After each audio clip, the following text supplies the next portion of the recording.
It's obviously Craig White's intention to keep the club going and to build it up after whatever is about to happen. But what about the feeling inside Ibrox now, from your past experience? What kind of impact does all this uncertainty have on a club and its players and its staff? I mean, there's no doubt, Glenn, that fans of other clubs are enjoying this process. You know, they're enjoying the fact that Rangers are having trouble because of the glory years when they had all these big name players. But I think what we have to remember within this football club, people are working. You know, and I'm fortunate to have the opportunity to talk about the players and represent the players in the media. But there's a whole host of people who work within Rangers who might lose their jobs here. And some of the worst days I've had in Scottish football have been at clubs on the day when people are finding out whether they're made redundant. You know, and it could be the kit man, it could be the groundsman, it could be people in the office.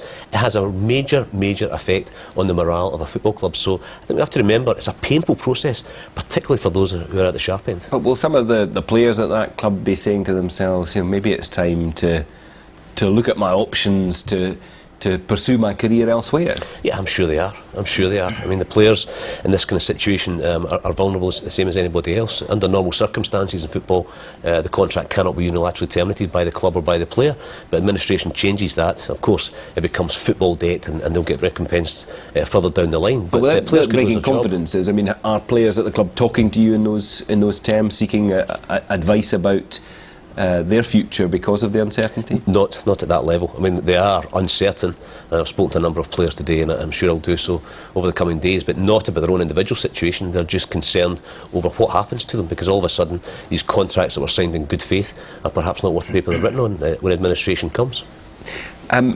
Obviously there's a lot that could happen in the days ahead. What do you think is most likely to unfold in that period, Graham? I think they'll definitely go into administration. I think they will almost certainly lose the HMRC tax case. I think the ballpark fine will be 30 million, 40 million, maybe 50 million. I actually think Craig White has exaggerated the sum. I don't think it will be near 70 million, but that's another issue. But I think they'll be paid with a hefty fine. They'll be unable to pay it. I may be wrong about this, but I think HMRC will play hardball with Rangers, not be pushed aside after 20, 30 years of being shoved aside by football clubs. They want to get their money. And I think there's a real threat of liquidation. But what is inconceivable to me is that after liquidation, some kind of reconstitution of a new club will not be formed. The problem is what will happen to the assets, what will happen to Ibrox, what will happen to Murray Park, what has Craig White done with these assets? OK, well, I mean, isn't it possible that perhaps some of them could be sold off to try and shore up the club's finances, Stephen? Yeah, it is, but I think one of the things here is we're not entirely clear about who has security over which assets at Rangers at the present time. Most of the understanding seems to suggest that the owner himself has got a secure creditor status, and I think that adds some further uncertainty into things, because he would then stand above other creditors in terms of the assets that could be realised. So he'll be all right? Well, I wouldn't quite go so far as saying he'd be all right, but he's certainly in a better position than some of the other creditors, and I think that again leads us to question this process and the way in which this process has been engineered since the takeover.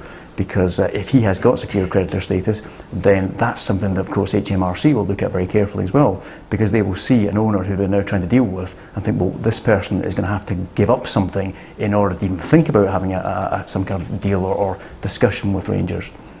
There's been talk from Craig White, from the club, about a company voluntary agreement as a route forward. Can you explain briefly what that is and whether, in your view, it's a realistic option? Well, I think that would happen if they go into administration, and what they would like to do is they put forward this thing called a company voluntary arrangement, which essentially buys them some time. It gets them a kind of moratorium with their main creditor, which will be HMRC. And they then put a proposal to HMRC and to other creditors, and they hope that somebody will think that is a very good idea.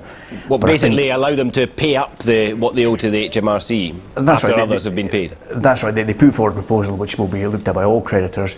But I think that the major challenge here in this particular case is that, as has already been discussed by your other panellists, is HMRC's debt, whatever the actual sum, is significant, and it's the big creditor, and therefore it changes the dynamics of the administration process. OK, thanks very much indeed for that. We're getting a wee bit short on time, but Graham Spiers, we heard boos outside Ibrox tonight. Change in mood amongst the fans? Absolutely. I mean, I've been cynical about Craig White for a long time, and a lot of the Rangers fans stood by him.